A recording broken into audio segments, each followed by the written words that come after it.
Kody Brown thought he could control the story. He thought he could sit there on camera, change history, and paint himself as some kind of suffering husband who fought too hard for one wife, while the others just couldn't handle it. But then his own daughter, Mckelty, did something that left him totally speechless. She looked straight into the camera during a live Patreon reaction and said the words that have been repeating through the Sister Wives community ever since. It's not that they couldn't handle you fighting for Robyn Dad. It's that you never fought for them at all. The silence that came next was loud. This wasn't some random person on the internet. This wasn't a bitter ex-wife throwing anger. This was his daughter, the one who defended him for years. The one who stood by Robyn when her own siblings were calling out the favoritism, finally saying what everyone else had been screaming from the rooftops. Kody Brown played favorites, and Robyn was always going to win. The latest episode of Sister Wives showed Kody and Robyn moving into yet another house, trying to run away from the ghosts of their falling apart plural marriage.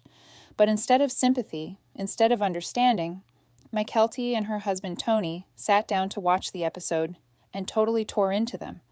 And when I say tore into them, I mean they held nothing back. The gloves came off. The filter disappeared. These two went from being the couple who tried to see the best in everyone to the couple who finally said enough is enough. Mckelty's comments weren't just criticism. They were a reckoning. A daughter standing up and saying, "I see you now.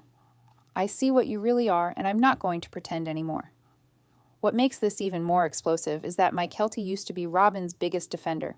She gaslit herself into believing that Robyn wasn't causing problems, that her dad wasn't playing favorites, that relationships were just hard, and everyone needed to try harder. But watching her father stand in his brand new 5-bedroom mansion, paid for while his other children struggled, claiming his wives were just too jealous to handle his love for Robyn, something inside her snapped. The denial broke. The truth came pouring out. And Kody Brown, for maybe the first time in his life, had to sit there and hear his own daughter call him out for exactly what he is, a man who chose one woman over everyone else, including his own children. The fallout from this moment is still happening, but one thing is crystal clear. Mckelty Brown Padron is done protecting her father's lies, and Robyn Brown better buckle up because the truth is coming for her too. Let's go back to what really started this explosion. The most recent episode of Sister Wives aired on Sunday, and it was a masterclass in delusion.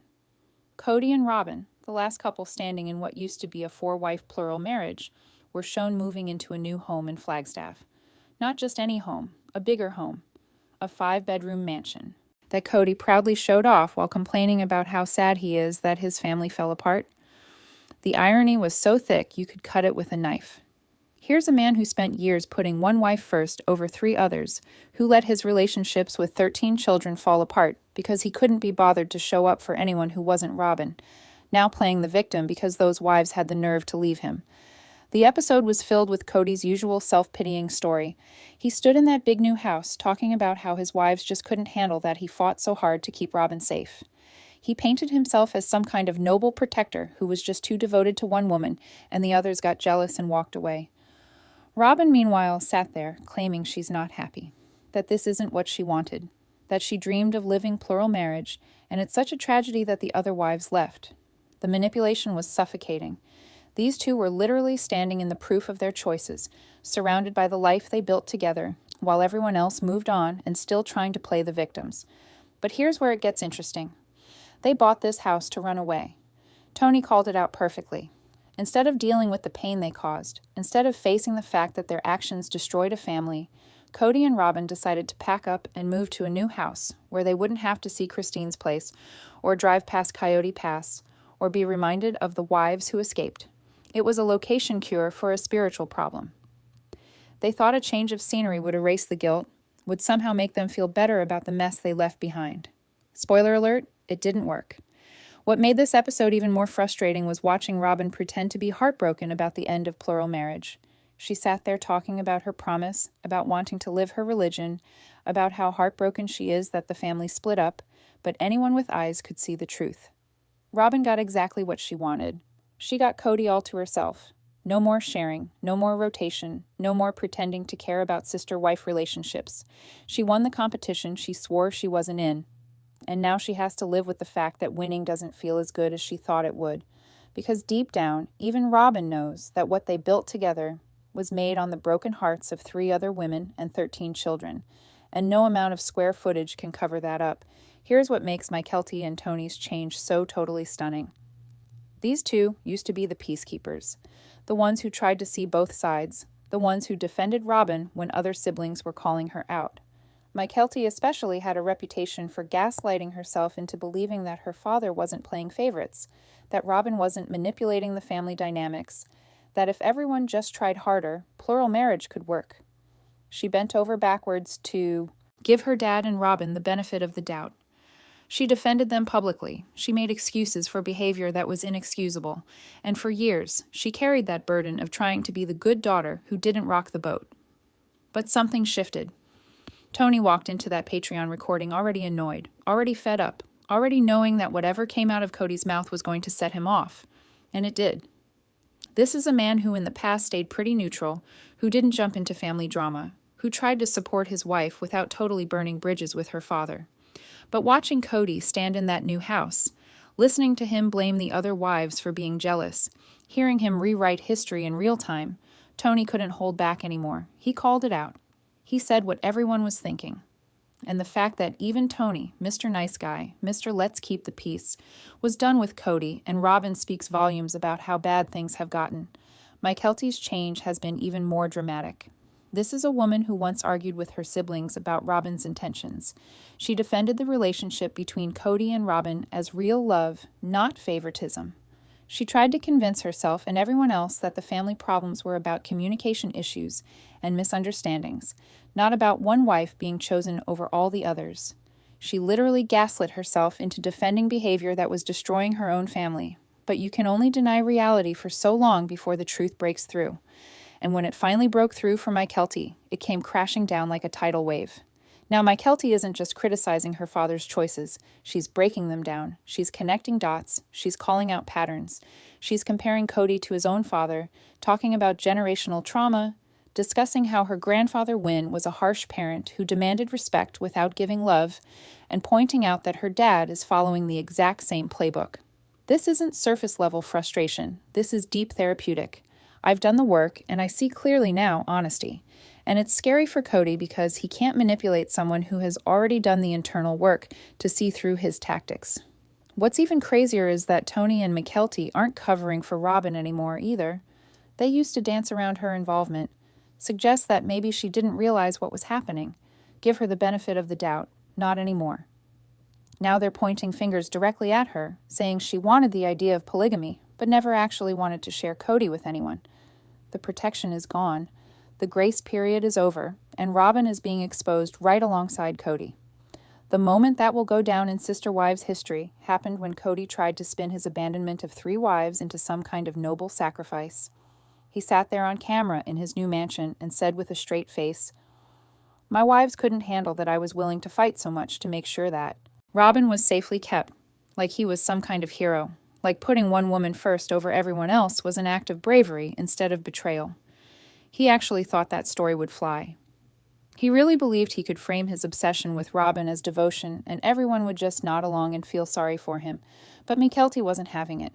She interrupted the footage during the commercial break and said it out loud. "It's not that they couldn't handle it, Dad. It's that you couldn't fight for them." The correction was surgical, precise, devastating. She didn't yell, she didn't scream. She just calmly stated the truth that her father has been running from for years. The problem wasn't that Janelle, Christine, and Mary were jealous of how much Kody fought for Robyn. The problem was that he never fought for them at all. He gave up. He checked out. He decided early on that Robyn was worth his time and energy, and everyone else could fend for themselves.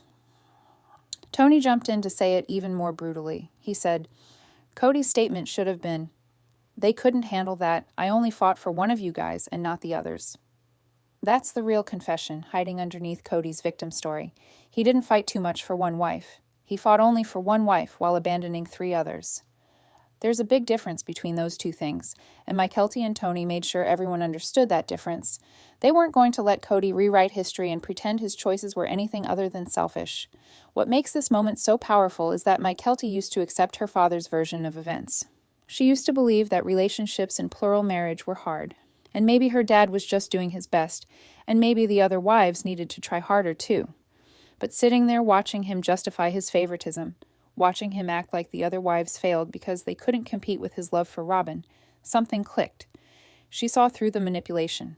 She recognized the gaslighting, and she refused to let him get away with it. The comment section exploded after this moment aired. People who had been watching Sister Wives for years were stunned to hear Mckelty, of all people, finally say what needed to be said. This wasn't Gabe or Garrison calling out their father. This wasn't Christine throwing shade from a safe distance. This was Mckelty, the daughter who tried so hard to keep the peace, who defended her dad for so long, finally drawing a line in the sand and saying, "No more lies, no more excuses, no more pretending." Kody's own daughter just exposed him in front of thousands of people, and there's no coming back from that. But Mckelty didn't stop at calling out her father's favoritism. She went after Robyn, too, and what she said was totally explosive. During the Patreon reaction, Robyn made her usual claims about wanting to live her religion, about how heartbroken she is that plural marriage didn't work out, about how she made this promise, and she wanted to honor it. It's a speech Robyn has given 1,000 times, painting herself as the faithful wife who just wanted to live polygamy the right way while everyone else gave up. But Mckelty saw right through it, and she didn't hold back. Mckelty dropped a bombshell that left viewers totally stunned. She said Robyn doesn't actually want to live her religion. She pointed out that Robyn doesn't wear her garments anymore. She doesn't go to church. She doesn't follow the standards of their faith community. She doesn't stick to the beliefs they used to practice. Kody and Robyn have totally abandoned the religious framework that was supposedly the foundation of their entire family structure. They break the rules constantly with their behavior. They're not involved in their faith community whatsoever. So, when Robyn sits there crying about wanting to live plural marriage as part of her religious promise, it's complete garbage. She doesn't want to live her religion.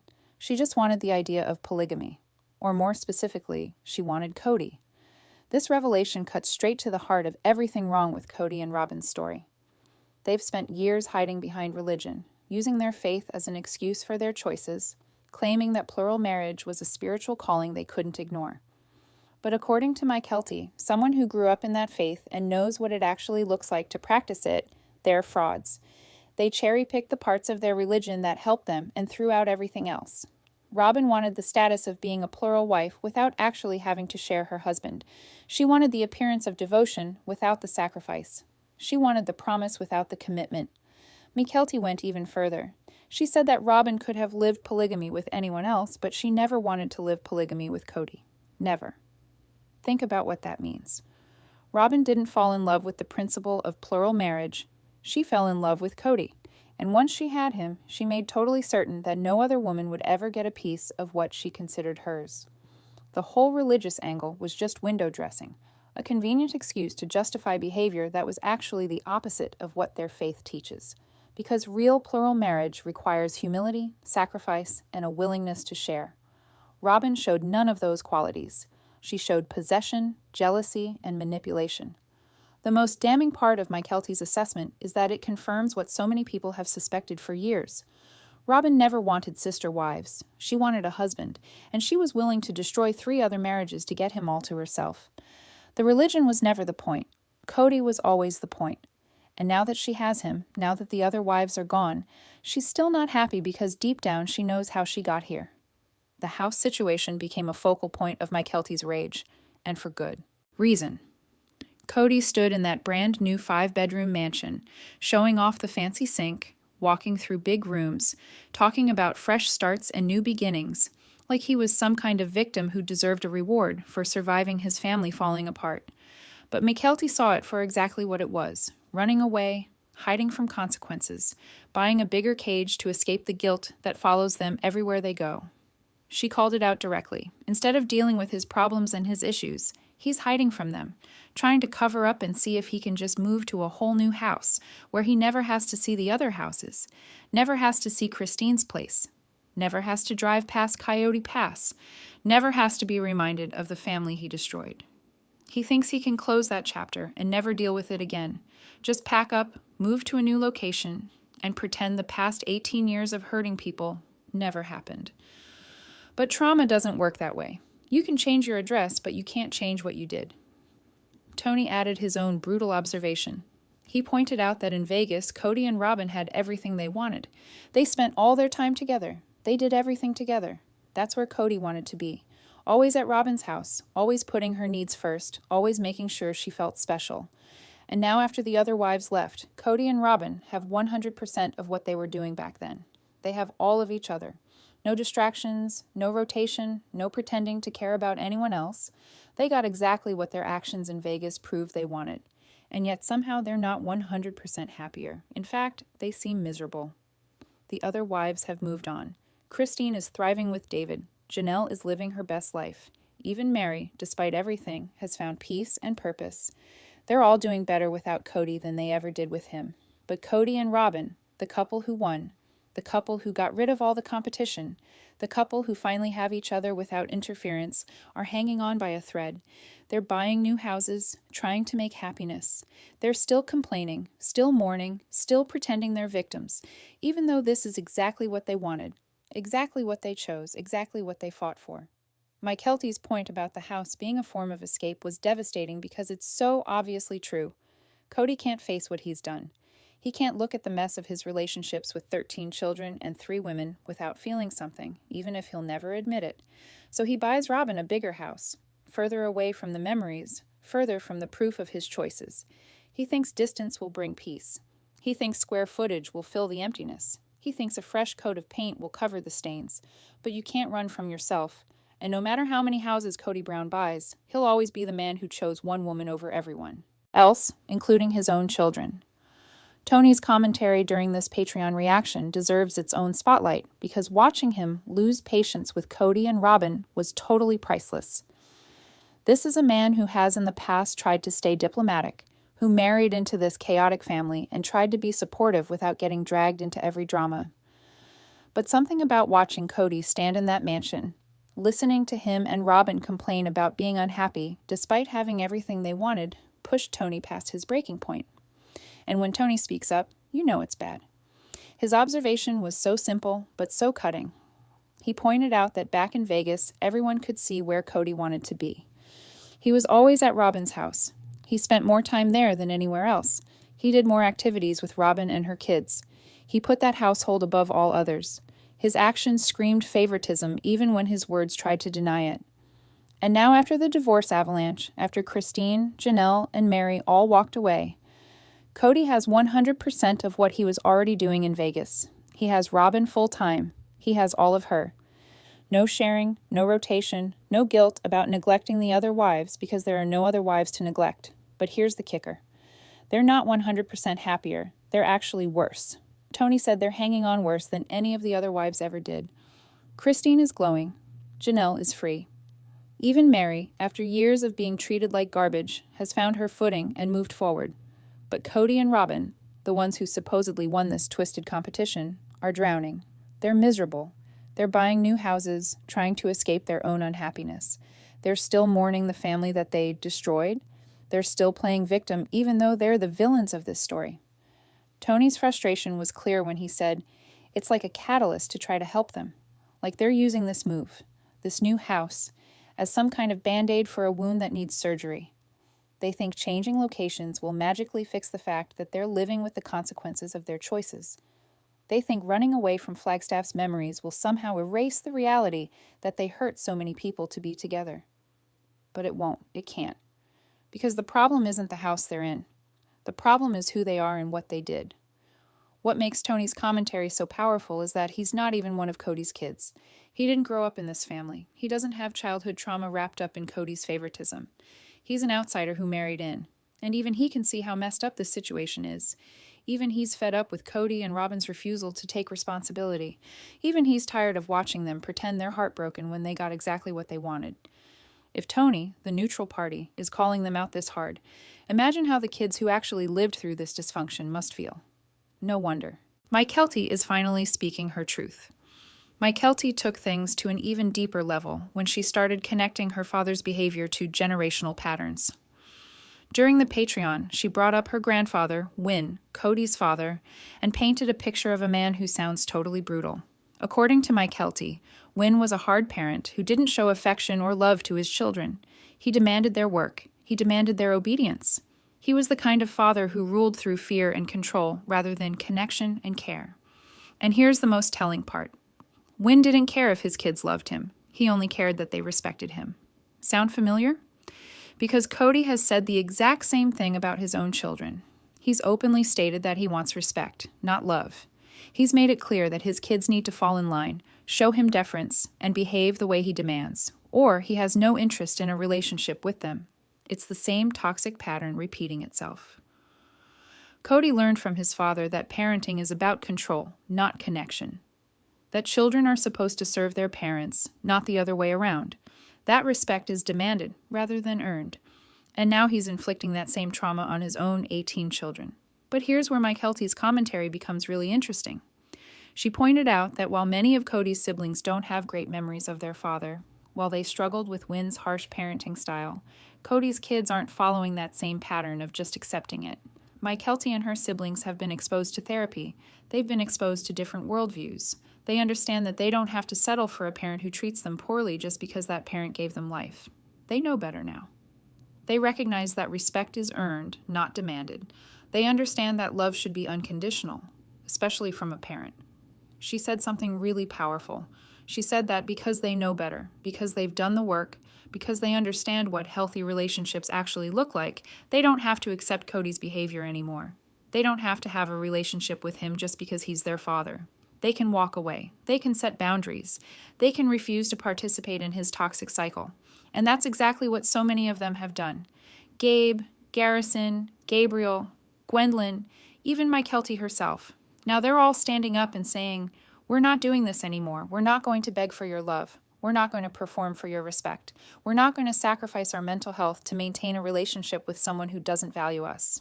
What makes this so devastating for Kody is that he can't manipulate people who have already done the internal work to see through his tactics. He can't guilt-trip kids who understand that his behavior is abusive. He can't demand respect from children who recognize that respect is a two-way street. Mckelty comparing him to Wynn wasn't just an observation. It was a diagnosis. She was saying, "You're repeating your father's mistakes, and we're not going to be victims of them the way your siblings were." There's another layer to this story that's totally chilling, and it involves the relationship between Mckelty and Robyn, or rather, the complete absence of one. Because if you've been paying close attention to this season of Sister Wives, you'll notice something very strange. And Kody mentions Mckelty's name. He talks about her move. He references her in his confessionals. But Robyn, the woman who spent years claiming that Mckelty was like her own daughter, the woman who said Mckelty's children were her grandbabies, the woman who professed undying love for this stepdaughter over and over again. She hasn't mentioned Mckelty's name once this entire season, and it goes both ways. Mckelty hasn't said Robyn's name either. When she talks about her family's dysfunction during these Patreon reactions, she always refers to her dad. She talks about Kody's choices, Kody's favoritism, Kody's failures, but she never directly names Robyn. Even though Robyn is clearly at the center of so much of what went wrong, the silence is deafening. These two women who were supposedly so close, who had such a special bond, are now acting like the other doesn't exist. Something happened, something big, something that severed whatever connection they once had. Insiders are whispering that there was likely a conversation behind the scenes. Maybe Mckelty finally confronted Robyn about her role in destroying the family. Maybe Robyn said something that crossed a line she couldn't uncross. Maybe the facade just crumbled, and both women realized they were never actually as close as they pretended to be. Whatever went down, it was big enough that both of them have totally erased each other from their stories. And given how vocal Mckelty has become about her father's choices, given how clearly she now sees the favoritism and manipulation, it's not hard to imagine what she might have said to Robyn, because Mckelty isn't holding back anymore. She flat out said that Robyn wanted polygamy only in theory, never in practice. She said Robyn fell in love with Kody and he fell in love with her, and they basically abandoned everyone else. She said her dad picked Robyn and threw everyone away for her. Those aren't subtle hints. Those are direct accusations. And if Mckelty is willing to say those things publicly, imagine what she might have said privately. Imagine the conversation that could have happened between a stepdaughter who finally sees the truth and a stepmother who spent years pretending she wasn't the problem. The fact that Robyn won't even speak Mckelty's name anymore tells you everything you need to know. Robyn only loved Mckelty when Mckelty was useful, when Mckelty defended her, when Mckelty played the role of the good daughter who didn't make waves. But the moment Mckelty started connecting dots. The moment she started seeing Robyn's manipulation for what it was, that love disappeared because Robyn's love has always been conditional. It's always been transactional. And now that Mckelty isn't playing along anymore, Robyn has nothing to say to her. The silence speaks volumes about who Robyn really is. At the end of the day, Kody and Robyn can buy all the houses they want. They can move across town, across the state, across the country if they choose. They can fill those houses with expensive furniture and fancy sinks and all the material comfort money can buy. But they will never outrun what they've done. They will never escape the reality that they destroyed a family. They broke 13 children. They shattered 3 marriages. They caused trauma that will ripple through generations, and no amount of square footage can cover that up. Tony said it perfectly when he pointed out that they have everything they wanted from Vegas, and they're still miserable because the unhappiness isn't about circumstances, it's about consequences. Kody and Robyn are living with the weight of their choices, and that weight is crushing them. They can pretend they're victims. They can claim the other wives were jealous. They can rewrite history and paint themselves as misunderstood martyrs.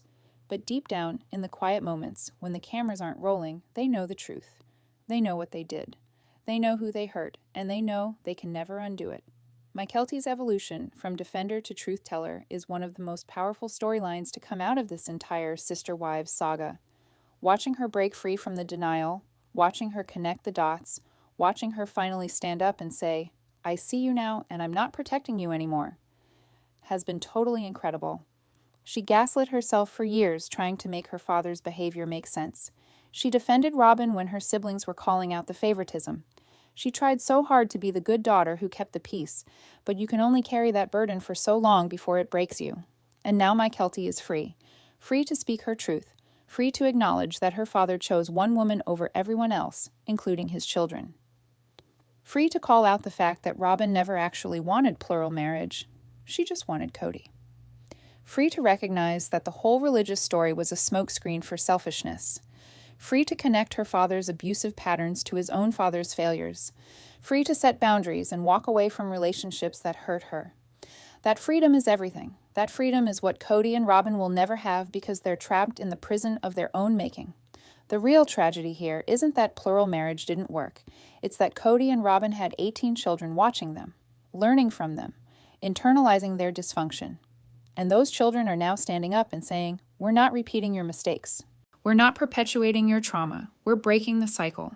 Mckelty dropping these truth bombs isn't just about calling out her father. It's about healing. It's about refusing to carry shame that was never hers to carry. It's about claiming her voice after years of being silenced by obligation and guilt. And honestly, watching her evolution has been one of the most beautiful things to come out of this total disaster of a family story. So, what do you think? Is Mckelty finally speaking the truth that needed to be said? Or is she crossing a line by publicly calling out her father and Robyn? Drop your thoughts below.